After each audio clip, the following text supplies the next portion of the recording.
네, 반갑습니다. 금방 소개를 받았던 박현수라고 합니다. 저도 한번 돌리고 말씀드리겠습니다.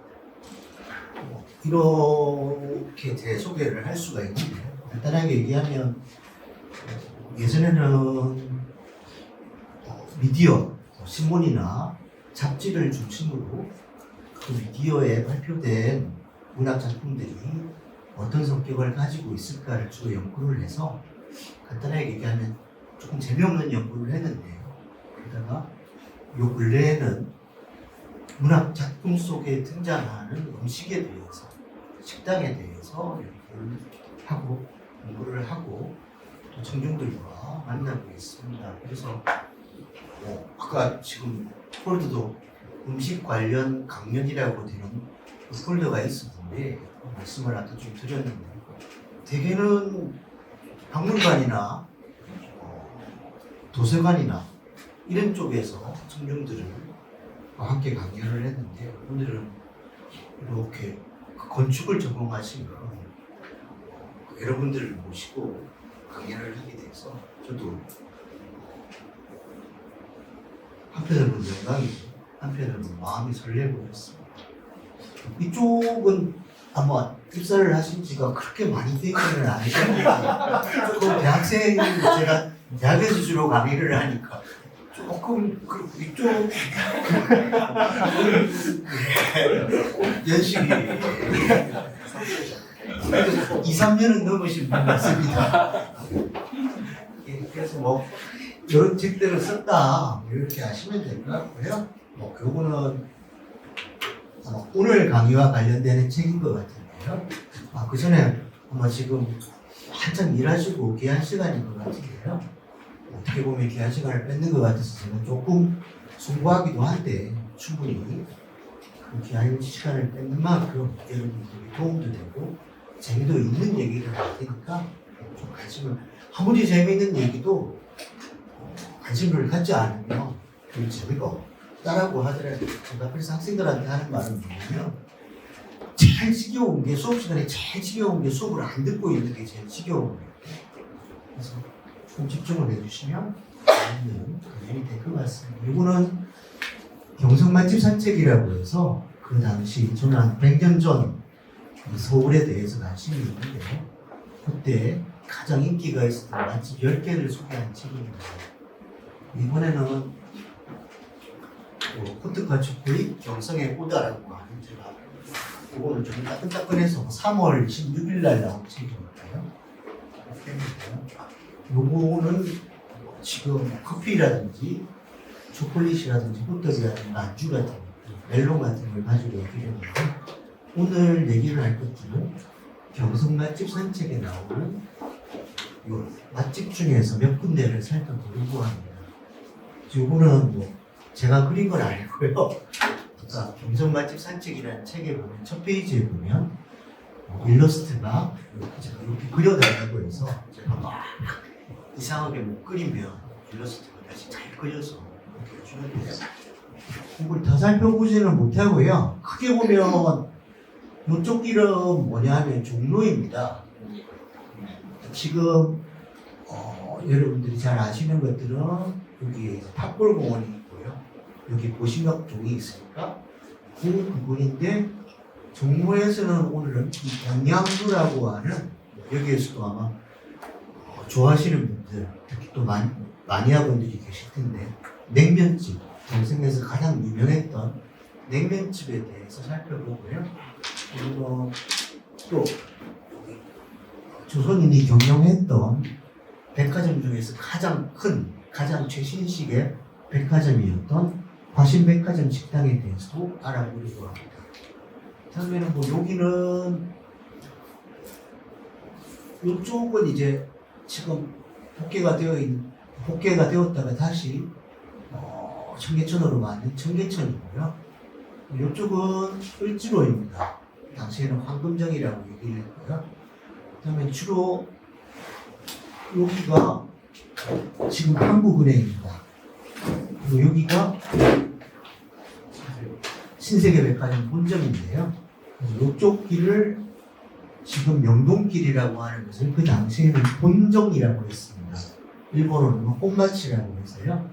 여기서도 여러분들이 아실 수 있는 것은 이게 지금 명동성당입니다. 그 경성우체국은 지금 중앙우체국으로 운영이 되고 있고요. 여기는 한국은행이고 조지아백화점은 지금 롯데백화점이라고 생각을 하시면 됩니다. 그래서 여기에서는 청목당에 대해서 살펴보고 조선호텔 식당에 대해서도 조금 여유가 되면 한번 살펴보도록 하겠습니다. 중간에 뭐 필기를 하셔도 좋고요. 중간에 질문이 있으면 언제든지 질문하시면 제가 아는 데까지 나중에 또 막 기억 안 나잖아요. 중간에 궁금한 게 있으시면 바로바로 질문을 해주시면 또 질문을 받는 방식으로 그렇게 진행을 하도록 하겠습니다. 제일 먼저는 조금 들어본 분들이 없을 텐데요. 청목당에 대해서 먼저 말씀을 드리겠습니다. 청목당은 아까 얘기했던 미스코시 백화점, 지금의 신세백화점 본점 명동에 있는 곳에 바로 옆에 있었습니다. 근데 그 미스코시 백화점이 지금 신세백화점 본점 자리로 같은 것은 1930년 9월이에요. 네, 청목당은 1907년부터 있었기 때문에 지금의 흔히 랜드마크라고 한다면 청목당이 랜드마크가 되는 경우가 많았습니다. 청목당 근처에서 보자, 청목당 근처에서 내려 전력이 있었기 때문에 그렇게 생각하시고 진행하면 될 것 같습니다.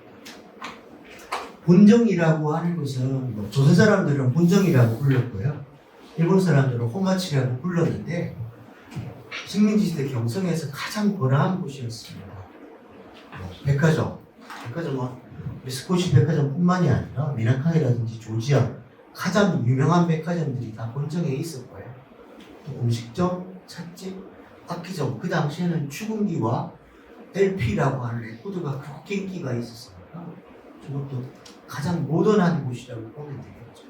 책방 등이 본점을 가득 메우고 있습니다. 그리고 당시 전기가 그렇게 흔할 때가 아닌데 이게 본정이 입구길인데 이렇게 보시면 전등을 설치해서 밤이 되면 전등을 밝혀서 정말 별 세 개인 것처럼 이렇게 표현을 했던 곳이라고 합니다. 그리고 사실 아이러니하지만 그렇게 화려하고 그렇게 전등을 켜고 그렇게 많은 책방과 백화점과 음식점들이 있을 수 있었던 것은 바로 저곳이 일본인들이 주로 활동했던 공간이라서 그렇습니다. 조선인들이 활동했던 공간은 종로예요. 근데 본정 이러면 지금 본정의 위치를 모르시는 분들이 되게 많은데요. 요 길이 지금 본정길이라고 하는 것인데 요 길은 지금도 있는데 지금 명동을 가시면 명동역이나 충무로역은 이쪽에 있고요. 그거는 아주 좁은 길입니다. 지금 가보셔도 있긴 있는데 그래서 되게 실제로 본 적이 어딘지를 아는 사람들이 드뭅니다. 혹시 명동에 나갈 일이 있으면 여기가 그때 교수님이 말씀하셨던 본정길이구나 이렇게 한번 보시는 것도 좋을 것 같아요. 그럼 조선 사람들은 뭐라고 불렀냐면 뒤에 3대에서 나오지만 진고개라고 불렀습니다. 진고개는 또 다른 이유 때문에 진고개가 아니고 포장이 되지 않아서 비가 오면 땅이 찌러서 진고개라고 불렀습니다. 그래서 저는 이렇게 책상에 갇혀서만 공부하는 게 싫어서 이런 것들을 하게 되면 꼭 그 장소에 가서 보는데 지방에도 군산 먹고 부산 다 시내를 다니면서 보는데 저기 가서는 정말 고개인지를 보려고 제가 이렇게 해서 경사가 졌는지를 봤더니 살짝 경사가 졌더라고요. 아마 식민지 시대에 또 경사가 많이 졌을지도 모르겠습니다. 본정에 위치한 청목당에 대해서 알아보려고 하는데 청목당은 한마디로 말하면 조선에 경성에 나아가 조선에 처음 생긴 서양 요리점이라고 생각하시면 됩니다. 아주 고급 요리점이었습니다. 뒤에 조선 호텔 식당이 생길 때까지는 경성에서 가장 고급 요리점이었습니다. 근데 처음 들어보시는 분들이 많을 거예요. 이거는 요 청목당을 이제 제가 책에서도 쓰고 소개를 해줄 소설은 염상섭이라고 하는 작가가 쓴 3대입니다. 아마 여기에서 일하시고 이러시는 분들 아주 공부를 잘하셨던 분들이니까 염상섭의 3대는 문학 교과서도 아니고 국어 교과서에 실력 있는 소설들이니까 다 기억나시죠? 예. 기억나시죠? 예. 3대는 간단하게 정말 3대입니다. 1대, 2대, 3대. 할아버지 대인 조희관과 아버지 대인 조상훈과 자식 대인 이 조덕기 이 3대를 통해서 식민지 조선이 어떻게 일본에 침탈당하는지를 갖다가 이렇게 그린 소설인데요. 아마 잘 기억들 안 나시겠지만 교과서에 있는 부분은 두 친구 이래가지고 조덕기와 김정아가 만나는 그 부분이 있던데요. 여기에서 청목당이 등장하는 것은 홍경애라고 하는 사람이 아까 이대라고 하는 이대는 조금 얼치기 개화꾼이라서 남봉꾼인데요. 이 여자 저 여자 다 찝쩍거리고 다니는 사람인데 이 조상훈이 홍경애라고 하는 사람을 사실은 자기 자식뻘이에요. 덕기랑 보통학교 동창이었는데 그 홍경애를 자신의 첩으로 삼아가지고 홍경애가 사실은 딸까지 낳은 상태예요. 그러면서 버렸기 때문에 홍경애는 지금은 바카스라고 하는 술집, 나중에 얘기했지만 정확하게 소설은 오뎅집이라고 나오는 데서 여급으로 일하고 있는데, 그래서 그 조상훈에게 복수를 하기 위해서 자기가 배고프다라고 하면서 이렇게 호텔로 가자고 이렇게 처음에는 속여서 같이 택시 태워가지고 이렇게 본전이 다가오니까 아 배고프다, 청목당에 가서 밥 좀 사주라 이러면서 데리고 간 기 때문에 청목당에 나옵니다. 그럼 제가 옛날 글들대로 되어 있는 것을 한번 읽어보겠습니다. 자동차가 진국의 초입계까지 오니까 경애, 아까 그 홍경애입니다. 첩으로서 딸을 낳았는데 버림받았던 벼랑간 청목당 앞에 놓으라 명하고 이건 택시 기사한테 얘기하는 것입니다. 상운들어 어서 내리라고 제촉다. 저녁을 안 먹었으니 여기서 저녁을 먹여달라고 졸랐다. 이렇게 옛날 표기 되어서 글자체도 사실은 원래는 옛날 글씨체대로 했는데 여기에서 구분이 안 되는 것 같아요. 그렇게 해서 그 진고개라고 하는 것은 아까 제가 얘기했지만 조선 사람들은 그 본정을 갖다가 진고개로 사용했다 이렇게 하시면 돼요. 이게 지금 이쪽이 조상훈이고 이쪽이 홍경애입니다. 조상훈이 자신이 의관을 갖추지 않았다고 자꾸 안 따라가려고 그래요. 야, 의관도 안 갖추고 어떻게 그런 데 가느냐. 그래서 뭘 의관을 안 갖췄냐를 제가 꼼꼼히 보니까 이렇게 모자를 쓰지 않았다라는 것은 그 당시에는 옷도 다 입어야 하지만 모자까지를 써야지만 의관을 갖췄다는 거에서 그런 부분들이 있는 것 같습니다. 그래서 청목당에서 조상훈을 데리고 있으니까 조금 있다가 매당과 김의경이라는 사람이 도착을 합니다. 매당은 뭐냐면요, 누구냐면 참 세상은 그때나 지금이나 비슷했는지 매당이라고 하는 사람은 돈 많은 유부남과 젊은 여자를 연결시켜주는 그 사람이 매당이고요. 김의경이라는 사람은 지금 유치원 교사인데 현 조상훈의 애인입니다.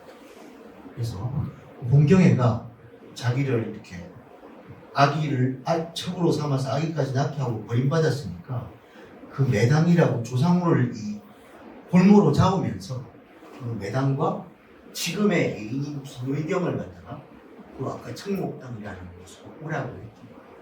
그래서 또 허겁지겁 옵니다.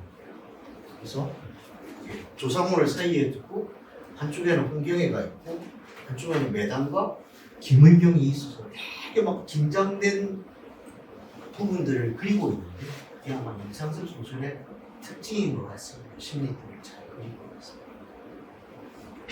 그래서 둘이서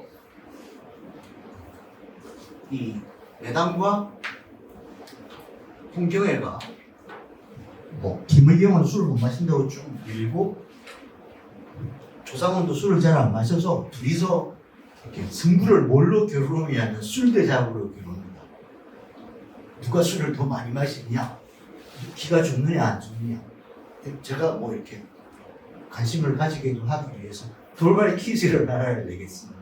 무슨 술을 마셨습니까? 무슨 술로 대작을 했습니까? 그 부분은 교과서에는 나오지 않습니다. 중고등학생들한테는 이해가 되는 부분이에요. 무슨 술을 마셨을까요? 비루. 비루. 아, 역시 연식이 있으시니까 비루라고 이렇게 말씀을 하셨습니다. 비어라고 하는 것은 비루. 일본은 지금도 비루라고 하더라고요. 근데 또 이렇게 넓은 공간에서 많은 사람들이 마시는 곳은 비어홀인데 그거는 또 비아홀이라고 하거든요. 그래서 도대체 얘네들은 맥주. 아니 또 어떤 술을 마셨을 것 같나요?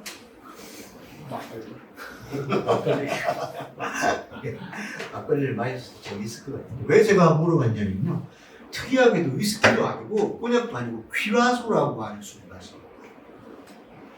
퀴라소라고 하는 것은 카리브해에 있는 퀴라소라고 하는 데서 나오는 오렌지로 만든 아주 드문 술인데 제가 이 얘기를 하는 것은 식민지 시대에 있었던 청록당이라고 하는 식당이면서 술집에서 그렇게 귀한 드문 술도 팔았다는 거예요.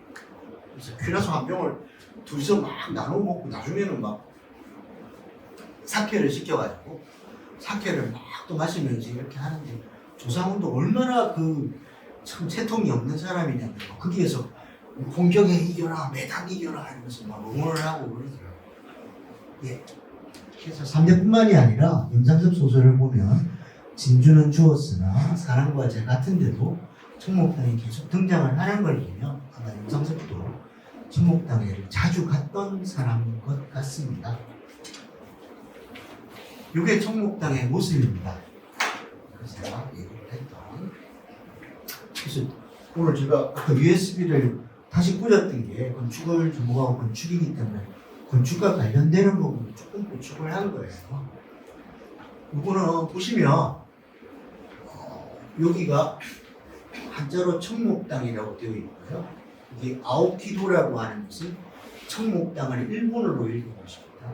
그 다음에 카타카나로 아사히 비루 아까 말씀하신 그 다음에 에비스 비루, 삿포로 비루 이렇게 되어 있는데 이게 네온 사인으로 되어 있어요.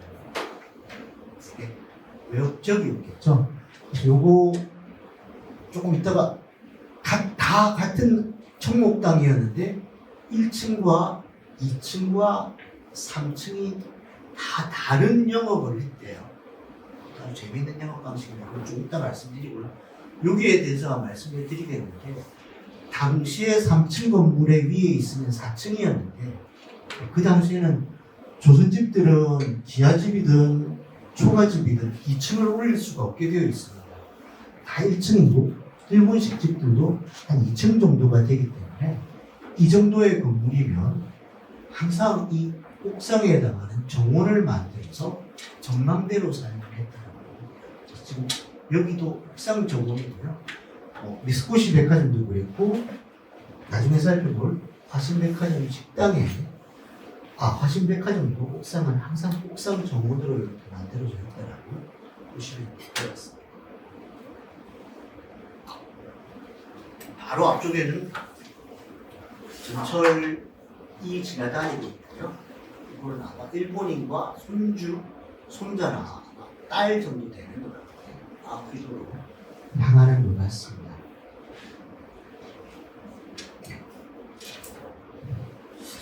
이것도 메뉴판을 저한테는 음식 공부를 하는 사람한테는 모든 음식 공부의 어떤 식당에 대한 핵심이 뭐냐면 메뉴판이에요. 100년 전에 메뉴판을 발견했다 그러면 이렇게 되는데 어떻게 하다가 메뉴판을 제가 경성에 있는 아오키도 청목당의 메뉴판을 이렇게 발견을 해가지고 발굴을 했어요. 여기 보면 정식이라고 되어 있습니다. 어는 아시겠지만 일본어에서는 높일 때 어를 쓰니까 데이쇼크라고 해서 이제 정식을 높이는 음식이고, 그 다음에는 스프, 그다음에 이거는 해산물, 이거는 달걀류, 이거는 소고기, 돼지고기, 닭고기 이렇게 되고, 여러분 좋아하시는 주류는 이쪽에 있습니다. 이걸 봤더니 정식이 제일 먼저 위에 있는데요. 정식은 1원 50전, 2원 50전이 있습니다. 그러니까 아침, 점심, 저녁이 아니고 각 점심이나 저녁에 갔을 때 고를 수 있는 것입니다. 현재 물가로 환산하면 75,000원, 10만원, 125,000원이 되고 있습니다. 왜 이런 표정들을 지으세요? 옛날 100년 전인데 뭐 저렇게 비쌌어? 이렇게 되는데, 일품 요리는 뭐 비프 스테이크라든지 콜드 비프라든지 오믈렛 같은 경우에서는 50전에서 70전 정도로 조금 쌌습니다. 25,000원에서 35,000원이라고 생각을 하시면 돼요. 또 이거는 뭐 어디에 가서 조금 이렇게 오늘 강의를 듣고 나면 말씀하실 수 있는 부분인데, 그 정식이 무엇일까요? 어떤 음식일까요? 회사가 기율이 되게 오만가 봐요. 정식은 요즘에도 정식 있죠? 그죠? 괜히 앞에 앉아서 요즘에도 정식 있죠? 어떤 음식을 정식이라고 해요? 찬과 밥과 약간 세트처럼. 세트, 요즘에는 뭐 런치 세트라든가 세트를 갖다가 조금 싼 가격을 주고, 뭐 돈가스 세트라고 한다면 돈가스와 우동을 메밀을 같이 먹을 수 있든지, 그렇게 정식을 갖다가 요즘에는 그렇게 부릅니다. 그죠? 근데 원래 정식은 그런 음식이 아니었어요. 그래서 제가 지금 말씀을 드리는 건데요. 그 세트 음식을 정식으로 부르기 전까지는 이 정식이라고 하는 것이 정할 정자에다가 먹을 식자거든요. 그래서 이거는 오해 번역은 일본을 통해서 번역을 했는데, 코스 요리의 번역어가 정식이었습니다. 그래서 왜 정식으로 번역을 했냐면요, 지금 저보다도 아마 유럽 쪽을 더 많이 다녀오셨을 거예요. 유럽의 꽤 괜찮다라고 하면 레스토랑에를 가게 되면 메뉴판을 보면서 메뉴를 고르지 않습니다. 그 레스토랑에는 매일이든지 매주든지 메뉴는 바뀌지만, 그날은 수비 뭐가 나오고 전체가 무엇이 나오고 메인 요리가 무엇이 나오고 그 코스가 정해져 있습니다. 음식의 종류와 순서가 정해져 있는 게 코스 요리라서, 일본에서 그걸 받아들일 때 이걸 어떻게 번역하지? 먹는 것이 정해져 있다, 정식으로 번역을 하자. 그게 어떻게 하다가는 지금은 세트 요리가 되었는데, 그래서 아까 사실 세트 요리가 75,000원, 10만원, 12만원 하면 좀 너무 비싸잖아요. 그 당시에 나오는 코스 요리. 그 당시에도 수육이 나오고 샐러드가 나오고 해산물 메인 요리는 해산물 한 종류가 나오고 고기 한 종류가 이렇게 나왔다는 거예요. 이게 청국장의 메뉴고요. 이거는 뭐 이제 어떻게 음식들이 조선에 한국의 자리를 잡았을까 하는 것이면, 지금 여러분들이 다 좋아하시는 커피라든지 뭐 비프 스테이크라든지 뭐 오믈렛 같은 것들도 승목당 같은 데를 처음 일본인들이 뭐 70~80%를 갔겠지만, 조선인들도 가끔씩 가다 보면 그 이상하게 쓰고 이상한 맛이 나는 이 음료와 이상한 맛이 나는 막 식사를 먹다가 한두 번 먹다 보니까 분위기도 좀 마음에 드는 것 같고 맛이 있는 것도 같고, 이러면서 이제 조금씩 그게 단골이 되고, 또 친구들을 데리고 야, 청국장에 한번 같이 가보자.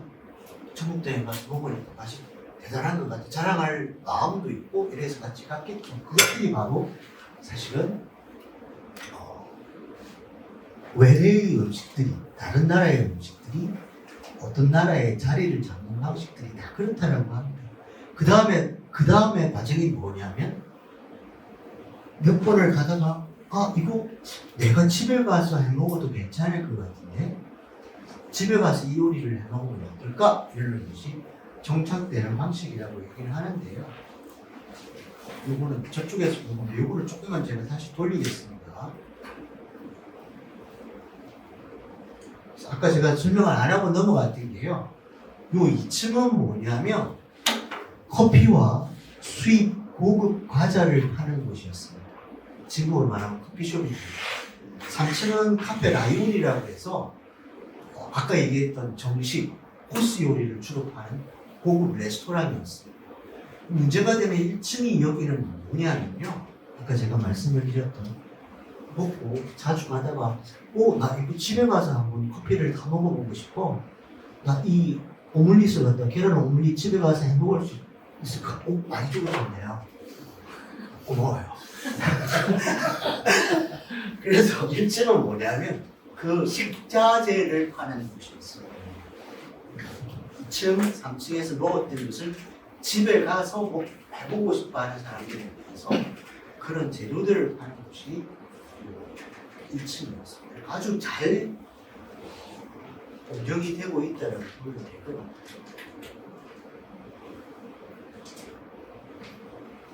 요거는 지금 아까 제가 말씀드렸던 요게 지금도 있는 중앙우체국입니다. 중앙우체국이고 그 중앙우체국 본점길 쪽에서 요게 지금 청목당인데 그 청목당이 사진입니다. 그러니까 본점길에서 보면 쭉 나가면 청목당이 바로 보였는데 1930년에는 여기에 우치코치 백화점이 들어오면서 청목당이 가려집니다. 그 전까지는 가장 핵심적인 랜드마크였다고 생각을 하시면 돼요. 그래서 거의 본점은 일본 사람들 이거는 뭐 이렇게 구두점 무슨 당인데 그래도 꿋꿋하게 여기 보면 인삼 엑기스 이렇게 되어 있습니다. 아마 저것도 일본 사람들이 주로 팔았던 그런 것인 것 같습니다.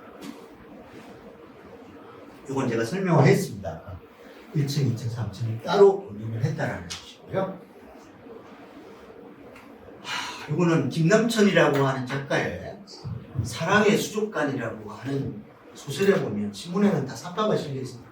그러니까 한 100년 전에 이미지 자료를 그 당시에 어떻게 살았는지를 이미지 자료를 찾는 게 참 힘들어요. 대개는 서양인 선교사가 찍은 사진이에요. 일본인들이 와서 찍은 사진이 있는데 서양인 선교사가 찍은 사진은 문명인들이 양아민들을 찍는다라는 그런 시선이 강했고요. 일본인들이 찍었던 것들은 식민자들이, 제국주의자들이 식민지인을 찍는다라는 것이 강했습니다. 그래서 저는 그림을 참조할 때 그 당시 신문에 실렸던 사파들을 많이 참조하는데요. 이게 사랑의 수족관이라고 하는 김남천이 쓴 소설에 그 당시 100년 전 신문에 실렸던 사진입니다. 이거는 쪽집에 갔습니다. 여기가 어딜까요?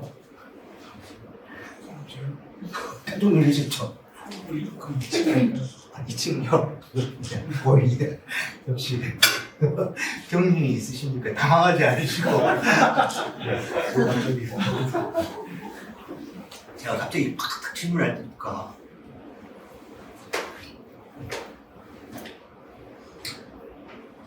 저기는 청국당일 것 같은데 청국당이 아니고 2층과 3층에 가기 위해서 대기를 하는 청국당 대기실입니다. 대기실이 이 정도로 만들어져 있어요. 그러니까 뭐 예약을 하고 가도 격식을 갖추기 위해 좀 있어 보이려고 자리는 비어 있는데 바로 데려가는 것이 아니라 여기에 잠깐 기다리십시오 해서 한 2~30분 정도를 다시 세팅을 하고 나서 데려갔다라고 하는데 그거는 조선 호텔에서도 마찬가지로 그랬더라고요. 조선 호텔은 뒤쪽이 조선 호텔은 정원으로 만들어져 있어요. 겨울이 아닌 계절에는 잠깐 정원 산책하고 계시면 테이블 세팅하겠습니다 해서 한국에 들어가려면 이렇게 대기를 하는 겁니다.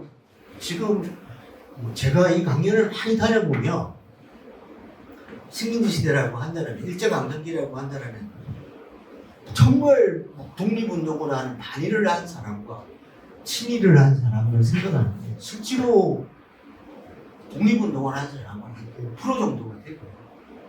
정말 막 골수적으로 어쩔 수 없이 한 게 아니라 제대로 친일을 한 사람은 한 10% 정도 돼요. 나머지 85%는 다 중간에서 이렇게 다이나믹하고 다채롭게 살았다는 거예요. 근데 이제 그게 혹시 다 그렇게 살았잖아 라고 해서 반일 운동을 하고 독립 운동을 했던 사람들을 폄하하는 대로 나가면 안 될 것 같아요. 그렇게 힘들었던데 5% 정도밖에 그 못했던 일들을 했으니까 얼마나 더 힘들었겠어요. 저도 그렇지만 여러분들도 사실은 어떤 이념이나 이런 것보다 가장 힘들고 우리에게 무거운 것들은 일상이잖아요. 일상을 버텨내야 했습니다. 이거는 청목당의 계단은 아닙니다. 그건 도저히 구할 수가 없었어요. 다 찾아봤어요. 근데 청목당의 1층, 2층, 3층으로 올라가는 계단이 이렇게 되어 있어요.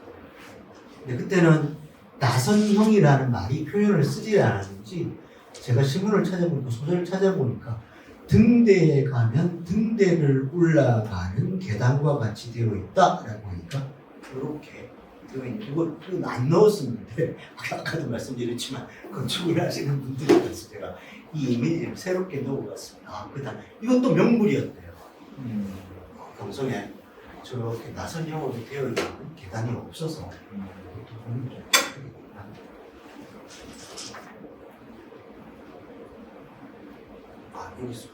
여기 청목당까지는 궁금한 게 없으세요?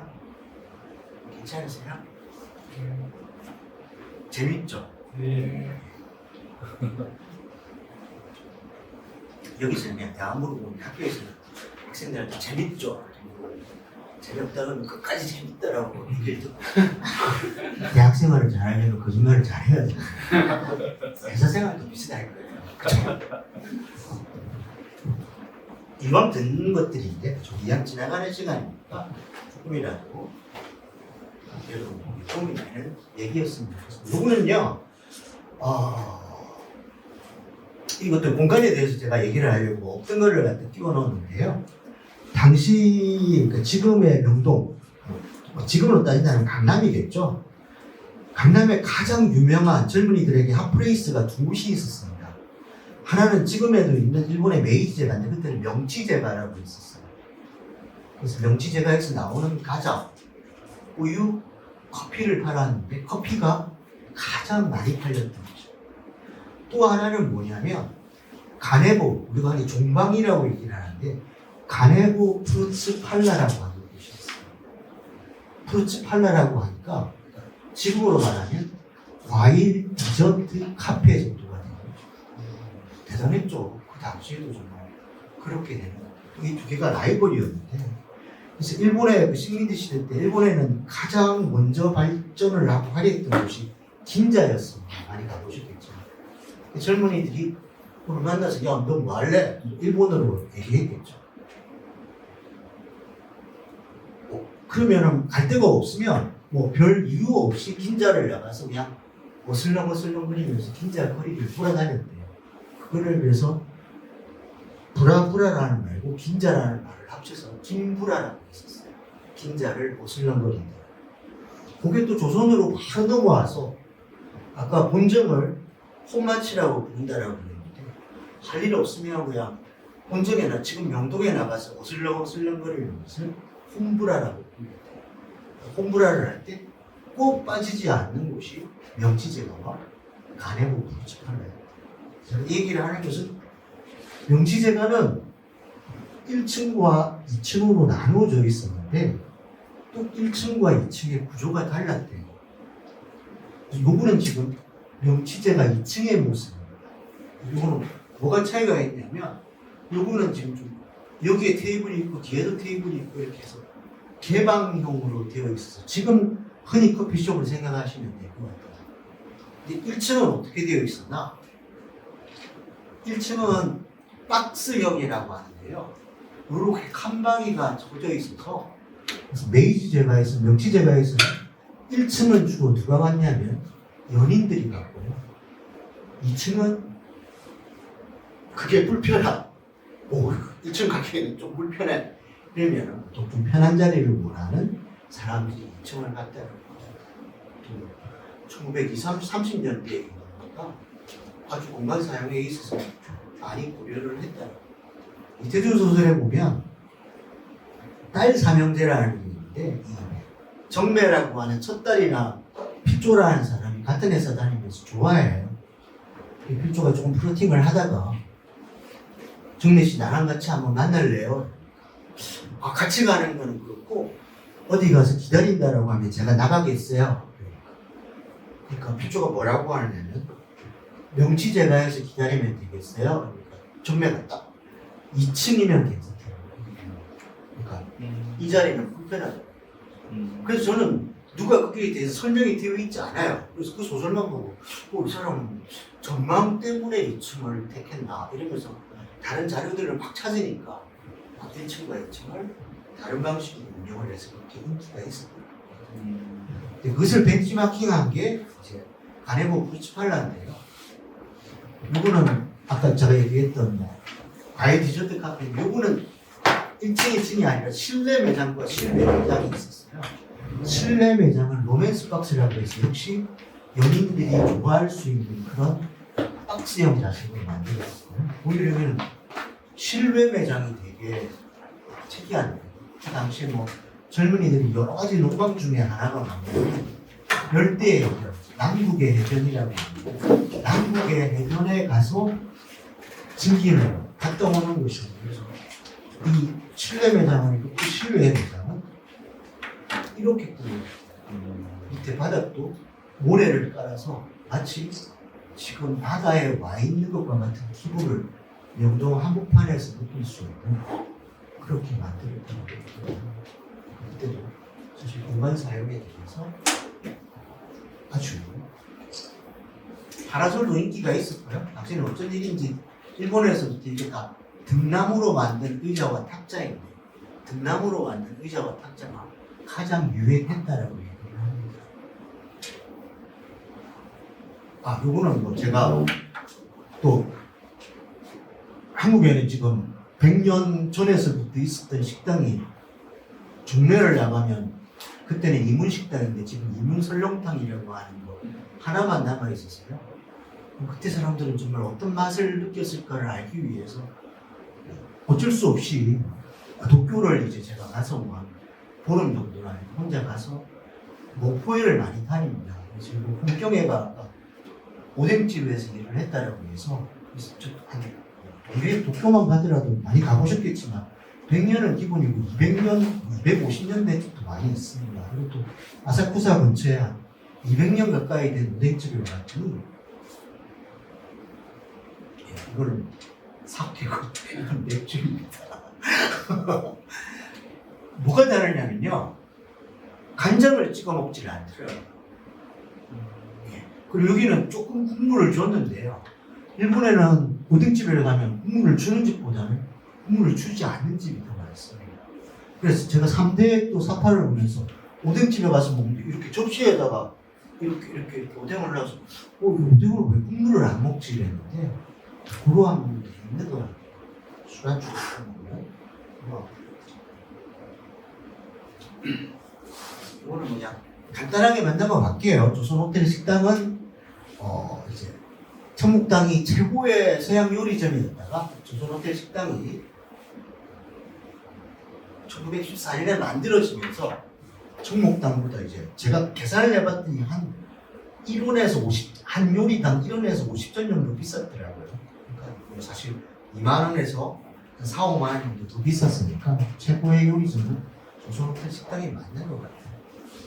이광수의 사랑의 다각형이라는 소설이 있는데 그게 보면 뭐 경성에서 돈 좀 있다는 사람들, 지금 서울에서 돈 좀 있다는 사람들의 하루에 대해서 얘기를 하는데 조선호텔 식당에 가서 코스 요리를 먹고 그다음에 커피는 거기서 마시지를 않고 미스코시 백화점 식당에 커피가 가장 유명했으니까 미스코시 백화점 식당에 가서 커피를 마시고 그 다음에는 유릉에 가서 골프를 친다라고 이렇게 되어 있더라고요. 유릉은 원래는 사실은 그 조선의 왕비 후궁의 묘지였는데 그것들이 나중에 왕이 죽고 나서 다 가면서 그 자리가 비어있기 때문에 거기에 골프장을 만들었는데 조선에서는 유일하게 경성뿐만이 아니라 조선에서는 유일하게 18홀짜리 골프장이 있어요. 또 질문 골프를 요새 치시고 아니 좋아하시는 분들이 많아요. 지금 서울 안에 있는 그 제가 말한 골프장 지금 어디에 있었을까요? 유령 골프장 어디에 있었을까요? 지금 어린이 대용. 어떻게 아세요? 이게 어린이 대용 바로 그곳이 원래 군자리 골프장이었어요. 그 유령이 지나가고 나서 제일 처음에 고창원 골프장이 8홀짜리였고요. 그 다음에 청량리 골프장이 9홀짜리였는데 군자리 골프장이 18홀짜리로 있다가 해방 이후에도 계속 되다가 야 여기에 골프장을 할 수가 없어 해서 바꾼 게 어린이 대용. 서울 안에 어떤 큰 부지가 있으면 아 이거 예전에 뭐였지? 이렇게 한번 생각을 해봐도 재미가 있으시고 조선 호텔입니다. 여러분. 예.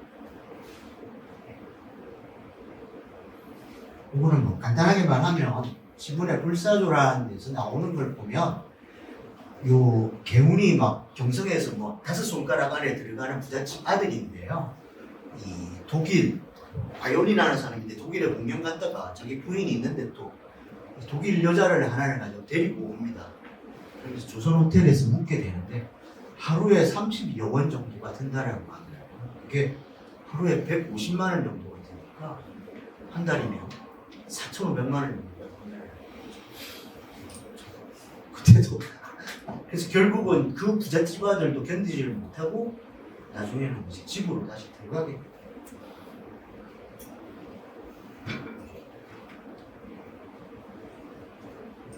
조선 호텔 아까 제가 말씀드렸던 식당에 제가 볼 때는 이 사진이 조선 호텔 식당의 아우라를 분위기를 가장 잘 얘기해 주는 것 같아요. 익숙한 분이 있지 않나요? 익숙한 사람이 있지 않나요? 아니면 1930년대와 어울리지 않게 너무 잘생기거나 예쁜 분이 있지 않나요? 네, 이분이 최승희입니다. 지금 찍었다라고 해도 되겠죠, 그죠? 세련됨이나 옷이라든지 이런 것이죠.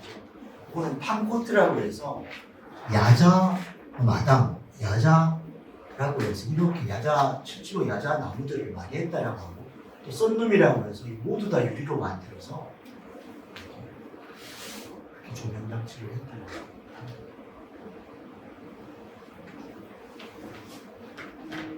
제가 이렇게 얘기를 했습니다. 그 다음에 이제 동양루에 대해서 아까 냉면집에 대해서 한번 얘기를 하도록 하겠습니다. 아주 유명한 서양 요리점에 대해서 얘기를 했으니까 냉면집에 대해서 잠깐 말씀을 드리겠습니다. 위치가 어디였냐면요. 앞에 얘기했던 여기가 탁골공원이고 여기가 단성사인데 뭐 단성사도 지금은 이제 거의 이제 영화로서의 수명은 끝난 것 같더라고요. 여기가 사실은 피카디리였죠. 피카디리 극장이 있는 쪽에 이렇게 동양루가 있었다라고 보면 될 것 같아요. 공간이 있고 그랬다라고 보면 되는데요.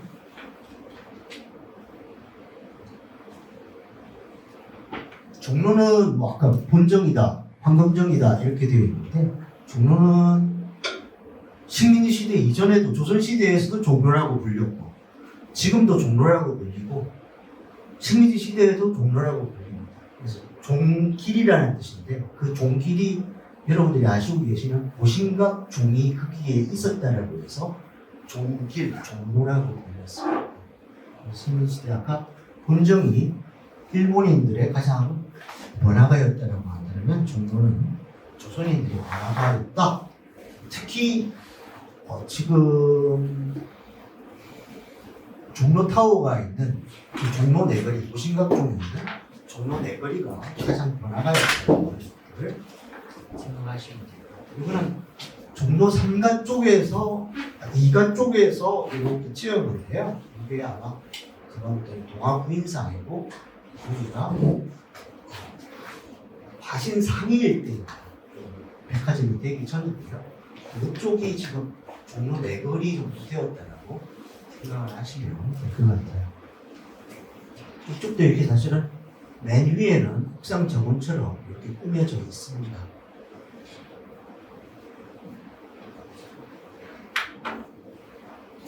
요거는 냉면이 나오는 소설이 제목도 냉면이라는 소설이 있는데요. 신문 기자였는데 그 당시에도 뭐 조선일보, 동아일보, 조선중앙일보, 시대일보 뭐 이런 것들이 있었는데 동아일보만 월급이 그래도 제대로 나왔고 나머지 신문사들은 계속 이렇게 뭐 연체가 된다든지 이렇게 월급이 제대로 안 나왔었나 봐요.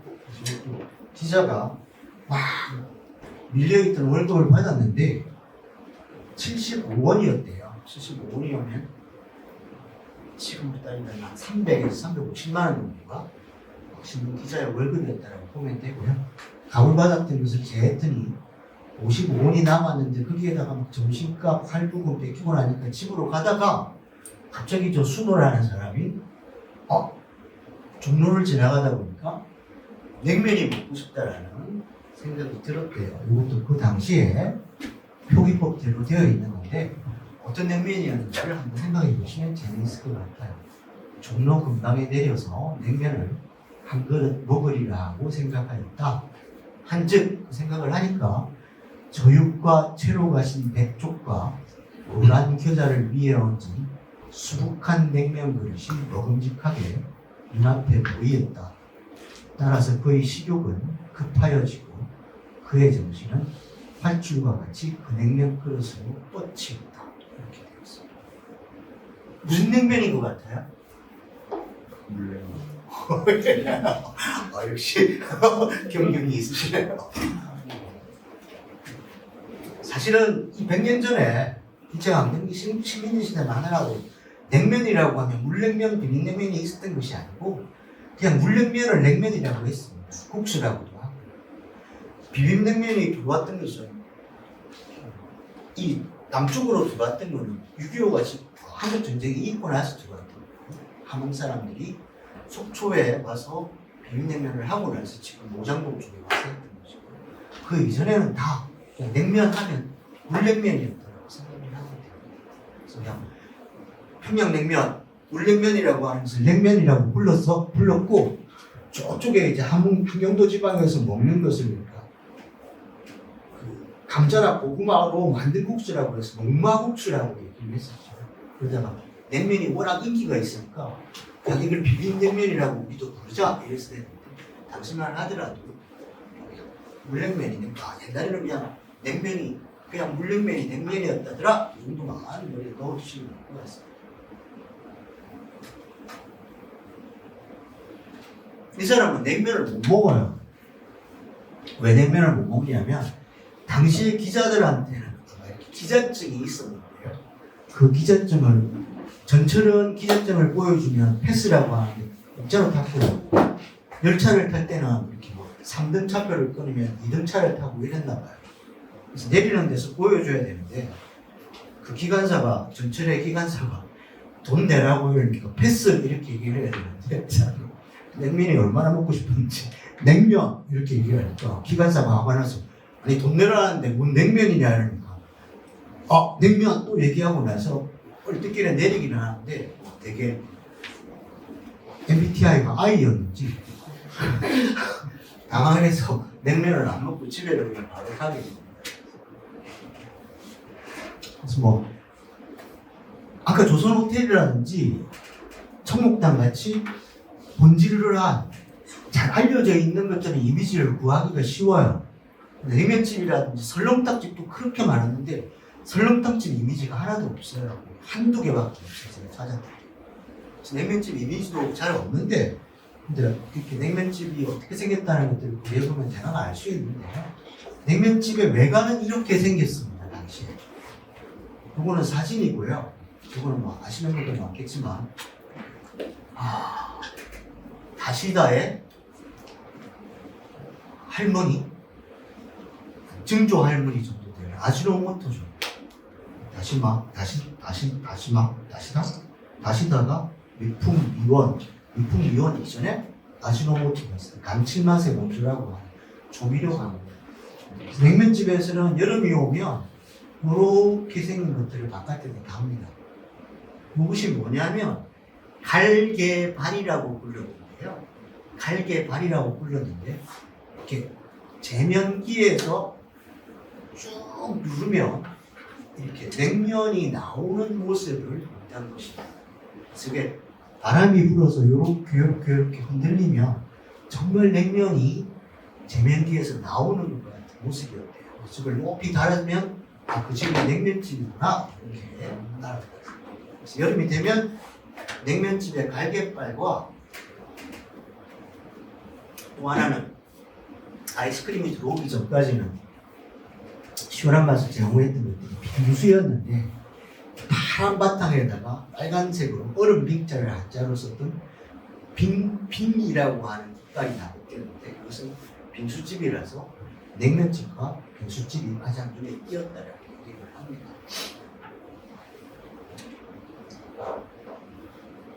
그리고 동양면의 내부는 설렁탕집은 그 옛날 집이었지만 이렇게 식탁에서 앉아서 먹는 집이었던 것에 비해서 냉면집은 땅바닥에서 앉아서 먹는 집들이 대부분이었습니다. 그래서 드물지만 그 냉면집은 내부를 끓였던 사파라든지 사진이라든지 그런 것들을 통해서 알 수 있고요. 냉면이라고 하는 음식이 어떻게 해서 먹게 되었는가를 상상해 본다라면 바닥에 앉아서 먹었구나라고 하는 것들을 알 수가 있습니다. 이것도 아까 얘기했던 하나는 아지노모토 강구고 있고 이거는 엉터리라고 하는 당시에 연재 만화였는데 지금 바닥에 앉아서 5그릇째 실은 5그릇째 먹고 있다는 건데 저기에서 광고를 하려고 했던 것은 아지노모토를 넣으면 육수를 내지 않더라도 맛있는 육수가 나온다라는 것을 강조했던 것이고요. 여기에서는 이 엉터리가 학교 선생님이라서 학생들이 쫓아가 봤더니 12그릇을 먹고 나중에는 배가 너무 불러서 저기에서 누워있는다는 거예요. 그 사람들은 학교에 갔더니 그 소문이 나 있다는 것인데 여기에서도 앞바닥에 앉아서 먹는 것들이 먹었음을 알 수가 있습니다. 이거는 한국의 화백인데 지금 저작권들이 다 외국에 있어서 함부로 사용할 수는 없는 그림인데 보신 분들도 계실 거예요. 풍속화가 김홍도 다음으로 거의 명맥이 끊어졌는데 김준근이라고 하는 사람이 그림 위에 보면 국수 누르는 모양으로 되어 있어요. 그래서 이게 지금 냉면을 갖다가 굽는 것입니다. 여기서 냉면이 내려오면 바로 물을 끓여서 삶게끔 되어 있고 이 사람은 거의 정말 자신의 몸무게로 냉면을 눌러야 돼서 아크로바틱을 하는 자세로 누르고 있어요.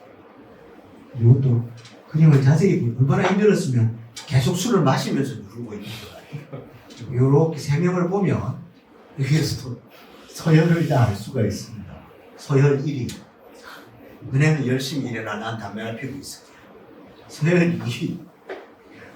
무언가 일을 하는 것 같지만 힘든 일은 도와주지 않으면 이 사람은 거의 지금 죽을 지경으로 일을 하고 있습니다. 이게 냉면집의 일반적인 풍경입니다. 요거는 이제 냉면집 배달하는 모습입니다. 이것도 그 유니폼도 거의 반바지에다가 이렇게 줄무늬를 해서 이렇게 유니폼도 정해져 있었던 것 같아요. 이렇게 해서 냉면을 배달할 때는 냉면을 5그릇을 배달해 달라고 하면 5그릇을 넣고 그 위에다가 벌레가 들어가지 말라고 국갈이라는 걸 넣고 육수는 주전자에도 따로 이렇게 했더라고요.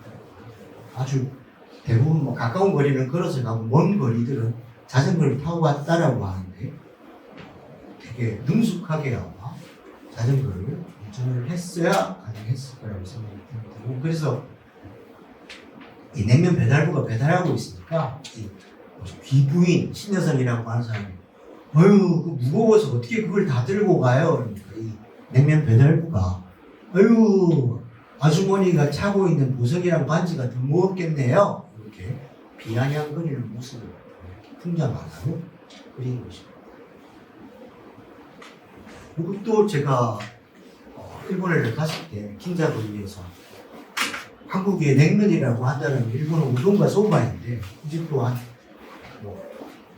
200년 이상 된 우동집이에요. 그래서 요즘에 뭐 JTBC에서 톱파원 24신가 하는데 이 집이 나와서 좀 깜짝 놀랐는데요. 아주 긴자에서 오래된 우동집이에요. 요렇게 나오더라고요. 요렇게 있고요. 하나는 쇼유, 간장으로 되어 있고 하나는 들깨로 되어 있어서 자기 입맛에 맞게 이렇게 먹게 됩니다.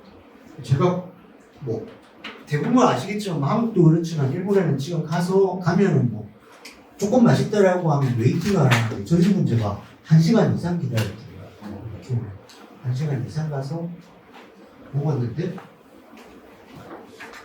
제가 24년 작년 저번 겨울 말고 그 저번 겨울에 혼자 가서 이제 도쿄에 가서 한 보름 정도를 막 누가 안내해 주는 것도 아니고 저도 뭐 이렇게 네이버에서 예약하고 호텔스닷컴에서 예약해서 구글맵 보고 찾아다니는데 그래서 먹고 왔다 그러면 그 다음에 물어보는 게 뭐냐면 그 길 갔다 왔어? 이러면서 맛이 어땠어? 이렇게 물어보고 제가 대답을 하는 것은 잘 모르겠는데 이렇게 대답하는데 이제 친한 사람들한테는 그렇게 대답하고요.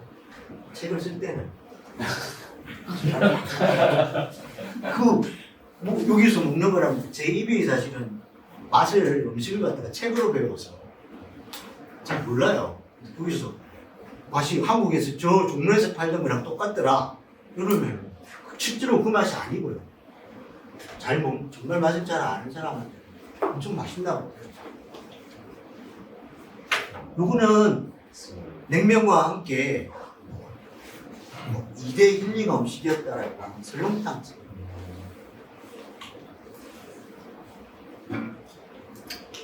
왜 제가 설렁탕을 했냐면 설렁탕이라고 되어 있습니다.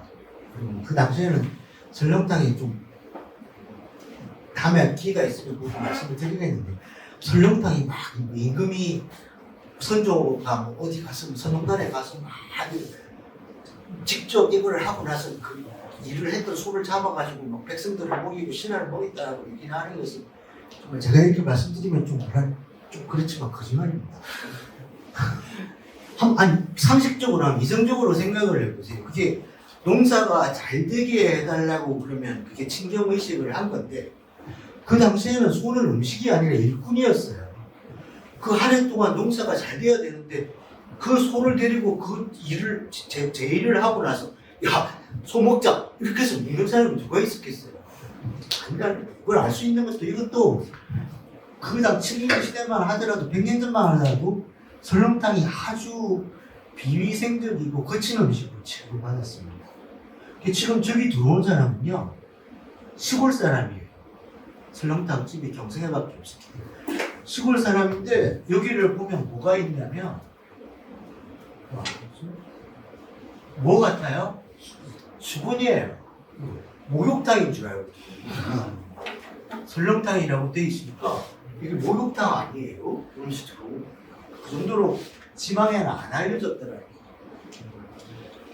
이것도 설렁탕 집을 정말 구하기 힘든 이미지였는데 이광수의 천안기라고 하는 소설의 사파입니다. 아주 식탁이 좁았고 이 두 사람은 모르는 사람이에요. 식탁이 얼마나 좁았으면 이 사람이 막 설렁탕을 먹다가 얘기하고 있는데 슉 해가지고 이 앞사람 설렁탕 그릇에 밥풀이 들어가요. 그 정도로 이렇게 좁았는데 그 뒤에가 더 웃기는데 이 사람 그릇째 들고 너무 맛있다고 나오고 그러니까 그런 것들이 전혀 신경 쓰지 않았다는 얘기예요. 이 식탁에는 앉아있지만 이 의자가 목침만 했다라고 그러니까 아주 불편하게 먹었다라고 생각을 하면 됩니다. 이거는 몽텅구리가 죄송합니다. 몽텅구리가 맨날 집에서 놀다가 자기도 어떤 일을 해야 되겠다라고 해서 설렁탕 배달을 나간 모습입니다. 그러니까 냉면 배달이랑 비슷하죠. 그런데 냉면 배달부들은 교통사고가 나지 않았는데 설렁탕 배달부들은 사고가 많이 났대요. 사고 기사에 보면 많이 나와요. 식민지시대 기사에 보면, 신문 기사에 보면. 왜 그랬냐면 아까 냉면은 제가 그릇 5개 정도 하면 꽃가루를 넣고 주전자를 들고 왔는데요. 이 설렁탕 같은 경우에는 뚝배기 무게만 하더라도 상당했는데 그것을 이렇게 중간에 판을 깔고 몇 층으로 이렇게 쌓아서 이렇게 배달을 했어요. 그러니까 아마 그러면 지금 여기도 지금 비틀비틀비틀 이 뒤에도 이거 4컷만 한데 결국 사고가 나요. 이것도 어디서 이제 잘 볼 수 없는 이미지이기 때문에 하나 뭐 여러분 보시면 좋을 것 같아요. 그런 얘기들을 많이 들어보셨을 텐데요. 조선 요리집이라고 하는 명월관, 구일관 뭐 이런 거 들어보셨잖아요. 거기에서는 그때 당시에도 뭐 그냥 가서 막 술 먹기에는 좀 그러니까 제일 처음에는 뭐 주주총회를 한다, 모임을 갖는다 이래서 뭐 한 20-30분 그거 하는 척 하다가 이제 기생들 이제 막 들어오라고 해서 본격적으로 맞았던 거죠. 그 다음에는 이제 거기까지는 이제 그 원에 속해 있으니까 어떻게 할 수 없고 2차를 나가려면 기생의 집으로 2차를 나가게 돼요. 그 마음에 들게 돼요.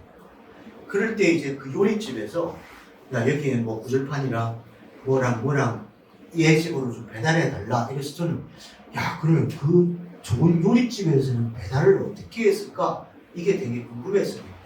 그러니까 아까 서양 요리집에서 제일 좋은 곳은 조선 호텔 식당이랑 청국당이랑 한다는 조선 요리집에서는 가장 꿀집이 명월관이나 구일관이나 이렇게 간간이나 이렇게 배달을 했대요. 마치 가마를 띄우듯이 그 음식을 갖다가 하고 이렇게 잘 덮어서 배달을 해요. 세상 사는 것들은 다 비슷했을 말이에요.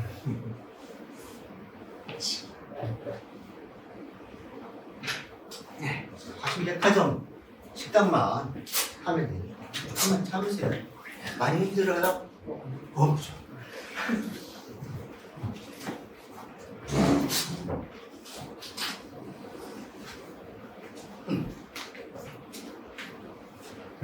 화신백화점 식당은 지금 여기가 YMCA 지금도 있는 중앙청년회관 그리고 청년회관이고요. 그 당시에는 이무설렁탕이 여기에 있었어요. 지금은 옮겨서 요쯤으로 옮겨 이문설렁탕이라고 생각하시면 돼요. 그래서 제가 그 경성 맛집 산책 썼을 때 이문설렁탕 남아있는 집은 이문설렁탕밖에 없으니까 그래서 그 책 들고 막 이문설렁탕에 엄청 많이 갔대요. 저도 이문설렁탕에 가서 제가 그 저자한테 설렁탕 하나 공짜로 주세요 하다가 맛있다라고는 썼는데 실제로도 그 엄청 더러웠어요. 조선 음식점. 냉면집도 아까 동양로도 그렇고 이문식당도 그렇고 막 파리들이 다 깔려있고 상은 몇 달 동안 안 닦은 것 같고 그래가지고 너무 더럽다라는 얘기를 많이 써놔가지고 조금 어떤지 이렇게 조금 더 탐색을 하고 나서 가야 돼요.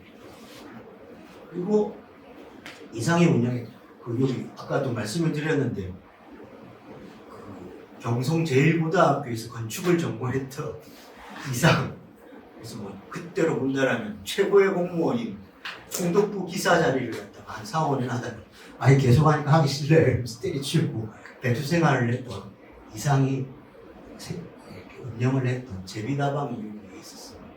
제비다방도 그래서 건축 기사로서의 소양을 아주 자랑을 해서 제비다방의 사진이 하나도 안 남아 있습니다.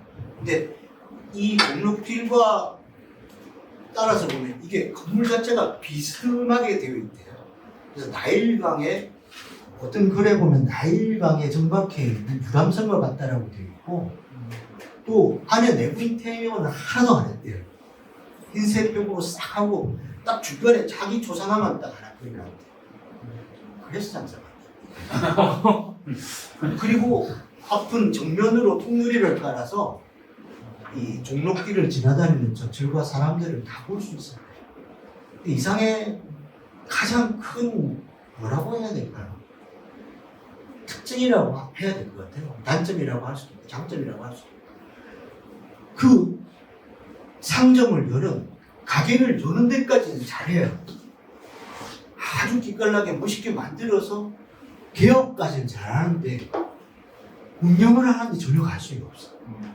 제비도 이렇게 문을 열어놓고 그때부터 안 붙어 있어. 계속 돌아다니고 박태원이 친구라서 매번 찾아가 보면 이상은 없고 여자 뒤나고 쫓아다니고 또 어떤 여자한테 막 이렇게 좋아하지도 않고요. 박태원의 말에 따르면 연애를 유의로 아는 여자한테 하나 걸려가지고 그 여자는 만나는 남자가 막 수십 명인데 이상한테 네 전화할 테니까 그럼 기다려요 이러니까 그 다음날 제비다방에서 전화기 앞에서 계속 손님도 안 받아 전화만 계속 기다리고 있는데 전화가 왔겠어요 안 왔겠어요? 안 왔지. 보면 로맨티스트긴 한데 이건 뭐 나이 별 필요는 없고요. 이렇게 아시면 될 것 같아요. 당시 아까 얘기했던 명동 근처에 미스코시 백화점이 있고 미라카이 백화점이 있고 조지아 백화점이 있었고 종로에는 화신 백화점이 있었는데 대개 사람들이 일본 조선 이래서 화신 백화점이 조금은 그 본점에 있었던 백화점보다는 못할 거라고 생각을 했는데 화신 백화점이 1937년 38년에 새롭게 개장하면서부터는 매출이라든지 시설이나 그 세 백화점과 거의 비슷할 정도로 최신식 백화점이 있습니다. 이게 지금 아신 백화점이거든요. 종로 네거리죠. 지금은 종로타워가 이 자리에 있습니다. 아주 대단한 건물이었다고 볼 수가 있습니다.